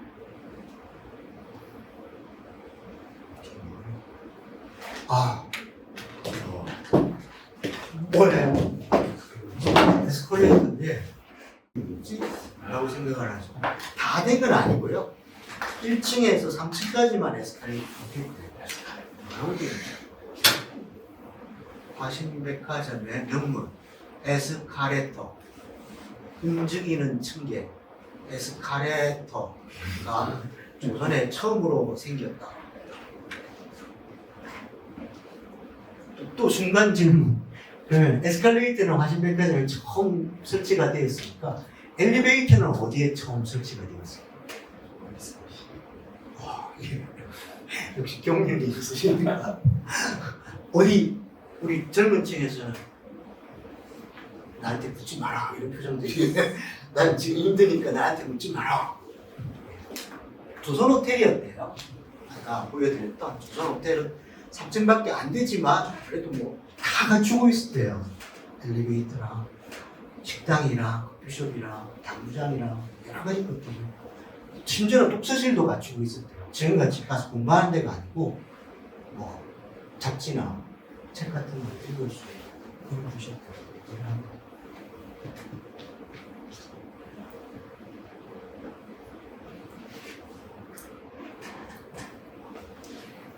이거는 뭐 이렇게 사람들이 깜짝 놀랐던 거는요. 백화점에 들어갔을 때 판매하는 상품을 각 층별로 다 이렇게 뭐 여성복, 남성복, 왕복, 운반 이렇게 구분하고 또 같은 층에 여러 개의 매장이 있으니까 지금은 너무 자연스럽기 때문에 의식을 못 하는데 그래서 시골에서 온 사람이 여명기에 보면 뭐라고 하는 거예요? 야 여기가 전부 한 사람의 전방이요? 전방 알죠? 가게라는 거예요. 야 여기가 전부 한 사람의 가게요? 이렇게 물어보고 가격이 나온다라고 합니다. 네?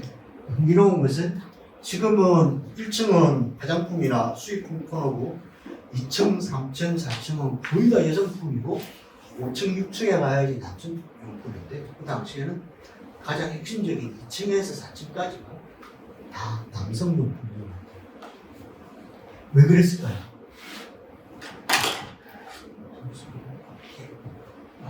예, 맞습니다. 손님은 절대적으로 여성 손님이 많았죠. 그렇지만 차별이 너무 심했으니까 여성 손님이 가더라도 남편거나 아이들 걸 샀잖아요. 그 당시까지 지금도 마찬가지지만 차별들이 많았다는 것이죠. 이거는 지금 아까 그 숙제가 화신백화점에서 일을 하고 있는 모습입니다. 뒤에 있는 거나 이런 여러 가지 것들 같아요. 잡화 매장에서 일을 했던 것 같아요. 뭐가 어색해요? 옷이 한복을 입고 있죠. 이때는 이게 자연스럽고요.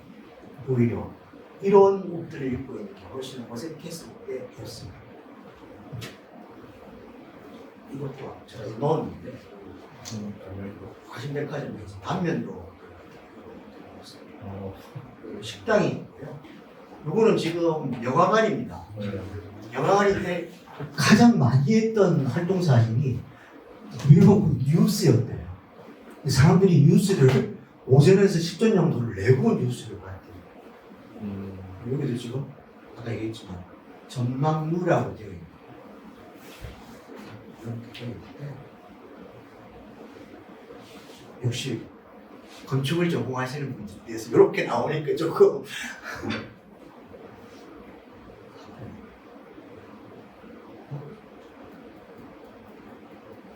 이거 하나만 설명해 드릴게요. 이게 화신상해였어요. 이가 동화부인상해라고 해서 그러니까 조선 사람들에게는 가장 큰 가게 두 개였어요. 둘 다 백화점이 되기 전에. 그래서 이 둘이서 엄청나게 경쟁을 하고 싸웠대요. 그래서 정말 이건 어쩔 수 없이 하나를 망해야 돼. 근데 그걸 뭐가 가장 잘 보여주냐면 나중에는 경품을 거는 거예요. 그래서 경품을 뭘 걸었냐면 화신백화점에서는 경품 1등을 당첨되면 기와집을 준다라고 경품을 걸었고요. 그래서 동화부인상에서 저 새끼들이 그래서 자기들은 또 그 당시에 막 일본 서양 건물도 아니고 일본 건물도 아니고 문화주택이라는 게 있었어요. 문화주택을 주겠다라고 해서 양쪽에서 비슷한 시기에 경품을 한 거예요. 그런데 경품 발표하기 전에 동화부인상회가 화신상회에게 인수가 될 거예요. 그러면서 화신백화점이 돼가지고 이쪽의 경품은 없어지고 여기는 경품 추첨을 해서 그래서 1등 한 사람이 기합집을 받았어요. 지금 이거는 흔적도 없는데요. 제가 아까도 말씀드렸지만 여기저기를 많이 다니는데 이 흔적을 찾을 수 있는 곳이 지금 한국에서는 한 곳 남아 있는데 목포에 가게 되면 구도심에 가게 되면 당시에 화신백화점에서 체인점을 많이 했었어요. 그 체인점 건물이 남아 있고 또 한 10m, 20m 떨어져 있는데 동화부인상의 건물이 있더라고요. 제가 가게 되면 사진을 찍고 오래된 식당에 가서 밥 먹고 이러는데 관심이 있으신 분들은 꼭 목포에 가시게 되면 한번 보도록 하십시오.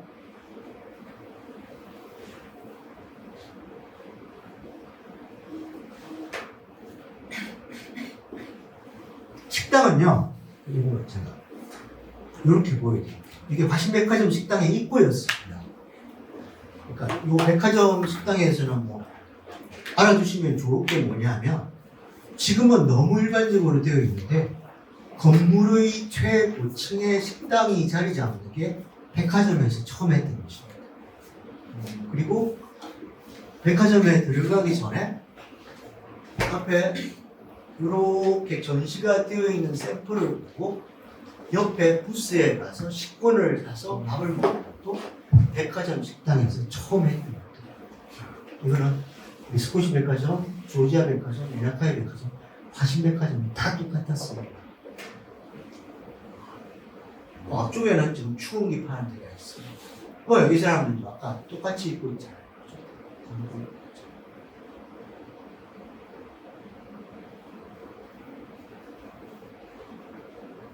화신백화점 식당은 굉장히 잘 됐어요. 엄청 잘 됐어요. 그것만 살살 이렇게 그것만 얘기하면 거의 다 얘기 끝나니까요. 조금만 집중해서 들으세요. 왜 잘 됐냐면요. 아까 제가 얘기했지만 미쓰코시 백화점, 조지아 백화점, 미나카이 백화점 또 아주 지금 백화점 식당으로 생각하시면 안 됩니다. 지금 백화점 식당보다는 훨씬 고급 식당이었다라고 생각하셔야 됩니다. 그래서 뭐 한 달에 한 번, 몇 달에 한 번 가는 식당인데 이 식민지의 그늘이라는 게 여기서 나타나는데 이 세 식당에서는 서양 음식, 일본 음식, 중국 음식, 음료, 과일을 팔았습니다. 그런데 조선 음식을 팔지 않았어요. 그러니까 조선 사람이 거기 가게 되면 억지로 양식을 먹어야 되는데 그래서 뭐 그때는 포크를 삼지창이라고 하고 나이프를 칼이라고 했는데 삼지창과 칼로 밥을 먹는다고 정신이 없어서 막 힘들어 죽겠다라는 거예요. 그러면 그냥 종로통에 많이 있는 조선 식당에 가면 될 게 아니에요. 아까도 얘기했지만 조선 식당은 그렇게 불결했다. 그때는 이제 이게 그냥 별로 안 좋아하실 것 같아요. 침을 많이 뱉으니까 가게든 집이든 다 무통이라는 게 침을 뱉는 통이 따로 있었어요. 앞손님이 이렇게 침 뱉고 간 것도 비워놓지도 않고 막 파리는 들끓고 김치는 먹다 남은 것을 다시 꺼내주고 그래서 그러니까 뭐 전을 본다든지 가족 모임이 있다든지 이러면 미쓰코시 백화점이니 미나카이 백화점이니 조지아 백화점에 가려니까 음식이 맛이 안 나. 음식이 마음에 안 들고 이문식당에 가려니까 너무 더러워. 동양로에 가려고. 근데 참 머리를 잘 쓴 게 화신백화점 식당에서는 아주 고급스럽게 조선 음식을 팔았다. 가족들과 같이 식사를 할 때, 또 선을 볼 때, 졸업을 할 때, 약혼을 할 때 그런 자리가 많이 사용이 되었다. 이게 화신백화점 식당의 모습입니다. 고급스러움이 느껴지죠? 참 깨끗하게 잘 되어 있습니다. 그래서 아까 제가 정식에 대해서 물어보면서 세트 메뉴라고 했는데요. 당시의 세트 메뉴는 조선 런치였습니다. 런치. 그래서 최만식이라는 작가의 태평천하에 보면 윤주건이라고 하는 그 할아버지가 자기 손녀뻘 되는 춘심이라고 하는 기생 동기를 갖다가 어떻게든 꼬셔보려고 하는 장면이 나오는데 근데 춘심이도 만만치 않아서 막 금가락지 사달라 뭐 사달라 이러면서 삭삭삭 빠져나가는데 그래서 반지 사주기로 했날 춘심이가 뭐라고 얘기하냐면 미쓰코시에 가서 난찌 사주세요. 난찌 먹어요. 이런 얘기가 있습니다. 그게 바로 이 런치입니다. 그러니까 백화점 식당에 가면 10명 중에 9명은 그냥 런치를 먹는 거죠. 백화점 식당을 대표하는 음식이 있다고 보는 겁니다. 그러니까 아까 얘기했지만 런치라고 하는 것은 돈가스, 함박스테이크, 비유가스, 오믈렛 같은 게 있으면 두 가지 정도를 갖다가 이렇게 해서 같이 먹는 것이 런치였는데 그게 워낙 인기가 있으니까 화신백화점에서는 조선 런치를 만들어낸 거예요. 그래서 막 밥, 김치, 나물 등은 공통적으로 나오고 전골, 구이, 찜, 탕방 가운데서 두세 종류를 주면서 그 하나하나보다는 싸게 만들어요. 제가 이거는 미쓰코시 백화점이 제일 처음 생긴 니온밭이라고 하는 일본교에 있는 본점을 제가 이렇게 가서 그 식당에 가서 런치를 시켜서 먹었습니다. 이게 지금 뭐 새우찜이랑 뭐 감자 고로케랑 감자랑 함박스테이크는 좀 맛있더라고요. 이게 지금은 팔지를 않으니까 이쪽에서 신세계까지. 그래서 저는 이게 런치구나, 제일 맛이 없겠구나 했는데 또 이게 혼자서 여행을 가면 혼자서 이게 납사를 가게 되면 전날 밤에는 또 이거를 막 많이 마시고 그 다음날은 오래된 식당을 가니까 한 두 점 먹으니까 바로 화장실을 이렇게 위로는 안 나오는데 밑으로 그런 얘기해서 죄송한데 이게 런치인데 그래서 제가 요 경성 맛집 산책에서는 이렇게 그려달라고 했어요. 조선 런치는 이런 걸 것이다. 밥이랑 생선구이랑 찜이랑 김치랑 나물이랑 이렇게 되었을 것이다. 그래서 이렇게 끄자는데 이거 제가 잘못 생각했던 것 같아요. 그러니까 여기에 제가 너무 매몰이 돼가지고 아 조선 런치도 이렇게 나왔을 거라는 이게 아니고 각각의 그릇에 나왔을 거예요. 조선 런치. 저는 런치에만 너무 이렇게 돼가지고 아무리 해도 자료를 구할 수가 없어. 그래서 3세, 4세 나와서 이걸 바꿀 수 있냐? 그건 바꿀 수 없다. 그래서 지금 계속 잘못된 그림으로 되고 있습니다. 여기에서는 조금 어려운 얘기를 했는데요. 그래서 화신백화점 하면 종로에 있었고 그 미스코시 미나카이 조지아 백화점과 다르니까 조선인의 백화점이라고 할 수 있지 않겠는가라고 하는데 제가 생각할 때는요. 그 백화점들의 시스템을 조선인들에게 적용을 해서 조선인들을 끌어모으기 위한 것이 아니었겠는가 라는 것이고 특히 이 박강식이라고 하는 화신백화점 사장이 나중에 가면 정말 칭의를 정말 비행기를 막 사주면서까지 칭의를 하면서 이제 화신백화점이 화신상에 화신 주식회사 이렇게 커나가거든요. 거기에 대해서 조금 더 신중하게 생각할 필요가 있다는 것이고요. 여기까지만 설명하면 제가 마무리를 할 수 있습니다. 이것도 되게 드물게 볼 수 있는 거니까요. 상품권입니다. 상품권. 화신 백화점의 상품권인데 1금 20원입니다. 지금으로 말하면 100만 원. 하나 드릴까요? 그래서 제가 생각할 때도 야 100만 원을 어떻게 요즘에도 뭐 10만 원 또 그걸 하기는 또 그렇잖아요. 그러니까 이제 요거의 뒷면이 요것인데요. 요렇게 해서 여기다가 이제 막 오늘 2원을 썼다 그러면 요렇게 이렇게 감해가는 거예요. 쓰면서 20원을 다 쓸 수 있도록. 되게 참 머리를 잘 굴렸다라고 할 수가 있을 것 같습니다. 네. 좋습니다. 그래서 오늘 제가 뭐 조선에 처음, 경성에 처음 들어왔던 서양 음식점인 청록당과 조선 호텔 식당에 대해서 알아봤고요. 조선 사람들이 좀 부담 없이 먹을 수 있었던 동양루와 또 설렁탕집에 대해서도 조금 알아봤고, 마신 식당에서 백화점 식당이면서 서양 음식을 먹기는 그랬던 사람들에게 깨끗하고 비싼 조선 음식을 팔면서 새로운 지평을 개척했다라는 부분까지 얘기를 했고, 그래서 경성의 식당들은 요러한 모습이었다는 것을 말씀을 드렸습니다. 두서없이 말씀을 드렸는데 조금이라도 도움이 되기를 바랐고요. 또 공간들에 대해서도 많이 살펴봤습니다. 그러니까 질문 있으면 무슨 질문이라도 좋으니까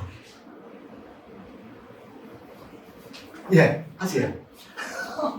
꼭 질문이 있는 것 같아요.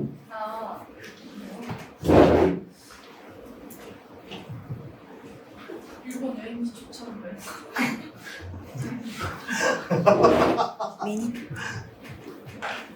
근데 제가 가는 데는 별로 안 좋아하실 거예요.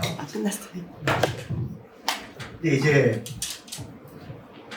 제가 뭐 보통 방학 때가 되면 뭐 나중에는 한 달 정도 있으려고 하는데 보통 지금은 보름 정도를 되는데 그때는 긴자에서 일주일 있고 우에노에서 일주일 있었는데 한국 사람들이 긴자를 잘 안 가요.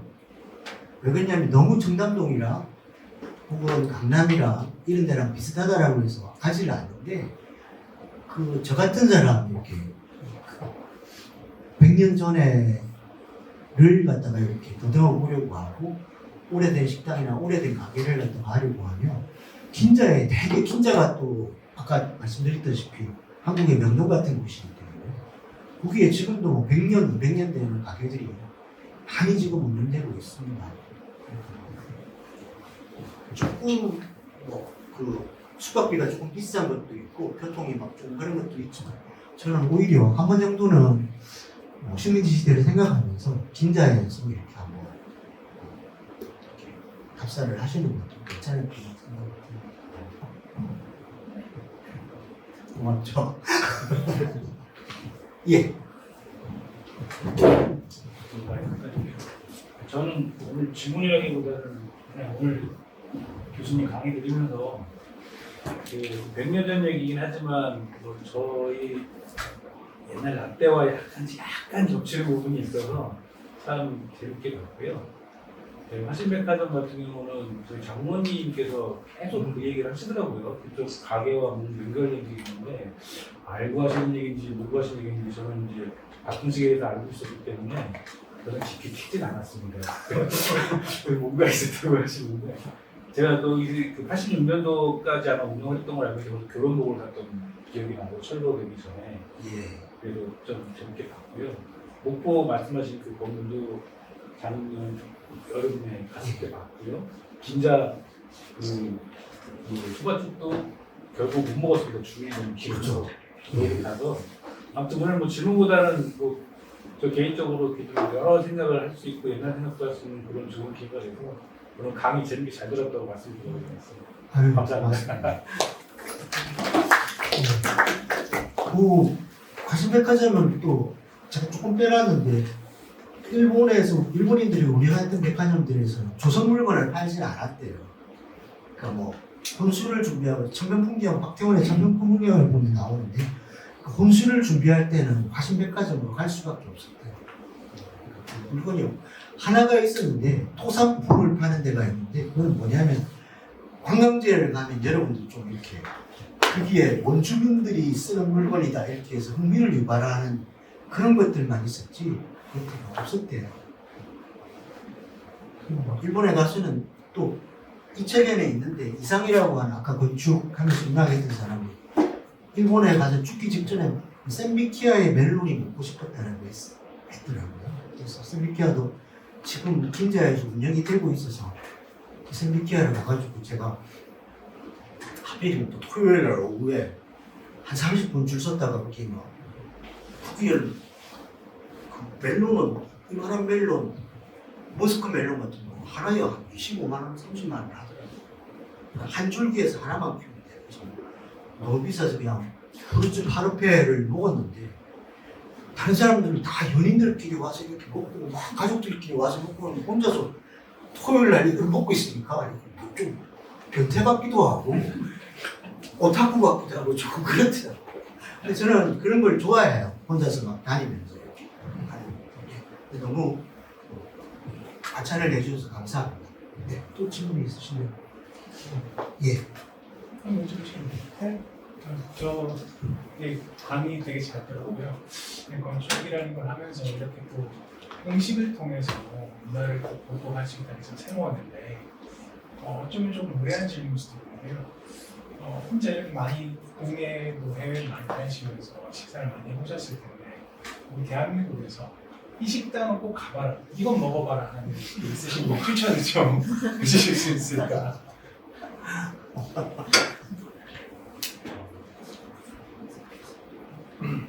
야.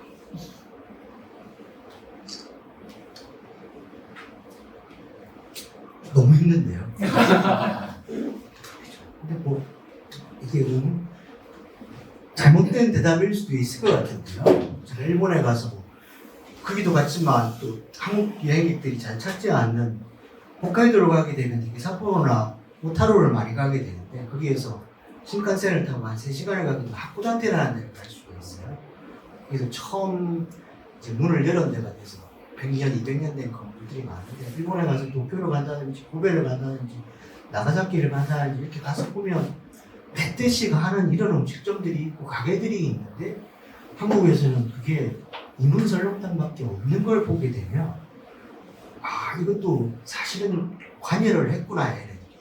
그런 뭐 도가라든지 술 양조장도 오래 되지 못하게 오래 이렇게 몇 대가 가지 못하게 한국은 거의 그런 것들을 남겨놓지 않았으니까 조금은 이게 그 질문에도 형 구내 식당이 제일 맛있지 않을까요? 저는 학교 식당이 제일 맛있던데 다음에 한번 고민해보고 또 말씀드릴 기회가 있으면 말씀드리겠습니다. 네, 말씀하시죠.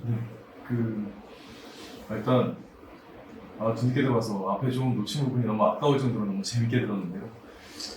사실 보면 광복 이전은 저희 할아버지 제 연령대에서는 제 이제 조부모님 세대고 또 해방 군인들이 또 저희 부모님 세대들이시니까 6.25 겪으시고 참 역사 속에서 가까운 굉장히 3대 안쪽에도 보면 굉장히 가까운 우리 집안사, 우리 내가 살아온 일상에서 겪는 굉장히 가깝게 접한 그 이야기들인데 사실 얼마나 빨리 우리가 망각을 하고 잊어가는가, 많이 잊혀져 가고 또 잃어가는가 하는 생각을 다시 한번 떠올리게 됐습니다. 특히 사파에서 아까 특히 사진은 이런 오류가 있고 그래서 사파에서 주로 이제 소설에서 나온 얘기들 뭐 여러 가지 것들을 조합을 해서 찾아내서 엮다 보면 이런 팩트들을 발굴했다는 부분들을 쭉 편안하게 엮어주시는 거 굉장히 인상 깊게 들었는데 들으면서 저는 아무래도 서울 사람은 아니다 보니까 화신백화점도 뭐 말로만 많이 듣고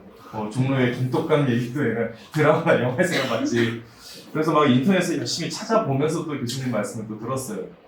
근데 혹시 들으면서 보니까 화신백화점 얘기를 이렇게 쭉 들을 때는 내용은 요즘으로 치자면 치적이 어마어마한 사실 업적을 남겼네요. 그 당시에 조선의 모든 것이 말살되던 굉장히 조선 음식하면 더럽고 조선의 문화라는 것은 완전히 저 수준이 낮은 이런 곳에서 일본의 문화와 일본의 음식이 서양국과 견주될 조선 땅에서 그만큼 고급스러운 것으로 물론 일본의 정치계에 의해서 그렇게 되었지만 조선 사람들의 인식에서도 조선은 우리 것이 그렇게 아마 나오고 일본을 높게 보는 상류층이 자연스럽게 일본인들이 상류층을 지배하고 있었을 테니까 우리가 가진 모든 것들에 대해서도 그랬을 것 같은데 그 가운데에서 야 우리 조선 음식을 백화점이라는 걸 만들고 조선 음식을 이렇게 고급화해서 만들어내서 이걸 만들어냈다는 거는 요즘으로 사실 친다면 우리 민족 문화의 우리 유산의 일상 음식이라고 하면 굉장히 서민적이고 뭐 궁중 음식을 거기서 판 것도 아니고 이것을 고급화시켜서 지켜내려면 어마어마한 업적을 가진 사람들 딱 찾아봤더니 친일 거기도 일본으로 올라가 있는 말미에 그 박홍식이라는 사람을 또 친일 이거 들으면서 궁금한 점이 하나 또 생겼습니다. 이게 우리가 띄엄띄엄 알고 있는 이렇게 많이 망각되고 소실된 기억들 사이사이를 촘촘하게 발굴을 해서 그 팩트와 스토리를 쭉 인문학자분들이 이렇게 역사학자와 인문학자분들이 그걸 밝혀내 주시는데 박홍식이랑 친일의 행적도 혹시 그런 쪽에도 어느 분이 또 연구하시는 분이 계시겠죠?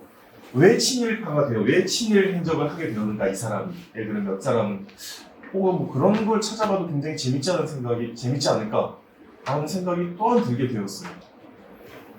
네, 요즘에는 뭐 이렇게 큰 얘기보다는 사실은 인문학을 하는 쪽에서도 일상사나 미시사 쪽에 대해서 관심이 많이 있고요. 친일에 관해서 연구를 하시는 분도 많이 있습니다. 근데 제가 아까 뭐 친일 한 10%, 항일이 한 5% 되고 나머지는 다 이렇게 중간이었다라고 하는데 그게 그렇게 힘들었던 게 이거는 이제 제대로 된 질문, 답변일 수도 있을 건데 이제 일본이 아시아에서 핵심이라면 중국이었는데 중국과 전쟁을 해서 일본이 승기를 잡고 저 남쪽에 이제 아시아들을 거의 다 석권하고 이미 그때부터 진주만을 기습하기 이전까지 한국의 지식인들은 90% 이상의 지식인들이 일본이 이탈리아와 독일과 함께 세계를 점령할 것이다라고 생각을 했대요. 이 판세가 바뀌지 않고. 그러니까 그 당시에 뭐 소극적인 친일 같은 경우에서는 뭐 어쩔 수 없이 뭐 아까 충북부에서 일을 한다든지 소극적인 친일 같은 경우에서는 제가 학생들한테도 그렇게 얘기를 하는데 친일파 이렇게 낙인을 찍기보다는 그 당시에 소극적인 친일과 같은 경우에는 지금 그냥 영어 공부를 하는 것과 비슷했을 것이다. 얘네들 친미파냐? 친미파라서 영어 공부하는 거야? 학생들이 깜짝 놀랐는데 그렇게 조금은 그러니까 오히려 반일, 항일을 하기가 더 힘들었던 시대였을 것 같고 또 하나 아까 신문 중에 중요한 것은 저도 사실은 지금은 누구나 다 마찬가지로 모든 지금의 대빵은 신은 사실 자본이죠. 자본이 뭐 물신이라고 얘기를 하는데 모든 것들이 돈에 의해서 지배가 되는데 그래서 그 돈에 의해서 지배가 되기 전에는 사람들은 어떤 생각을 가지고 살았을까 했을 때 만약 한국에 대해서 따진다면 지금 저랑 여러분들을 보세요. 옷을 입고 있는 거 보세요. 그다음에 지금 공간들을 보세요. 정말 100년 전에 꼭 100년 전으로 돌아가더라도 전혀 다 바뀌었는데 음식 같은 경우에는 아직도 된장찌개를 먹고 비빔밥을 먹고 김치찌개를 먹는다라는 거죠. 그래서 저는 음식은 어쩌면 우리에게 남아있는 그 이전의 기억을 떠올리게 해주는 마지막 기억이 아닐까라는 생각을 가지고 있어요. 그러니까 뭐 조금 더 구체적으로 얘기하자면 왜 동짓날 팥죽을 먹느냐, 왜 정월 대보름에 마른 나물에다가 이렇게 그 잡곡밥을 먹느냐, 이런 그 생각들, 그걸 먹게 된 생각들을 밝히는 것이 오히려 자본이 지배하는 자본이 전면화되어 있는 세계에서 다른 사람으로 조금 생각할 수 있지 않을까라는 생각을 가지고 있습니다. 예, 너무 긴 시간 동안 제가 시간을 많이 뺏었는데 다른 질문이 없으시면 부족한 강의를 이걸로 마무리하도록 하겠습니다. 네, 감사합니다. 감사합니다. 감사합니다.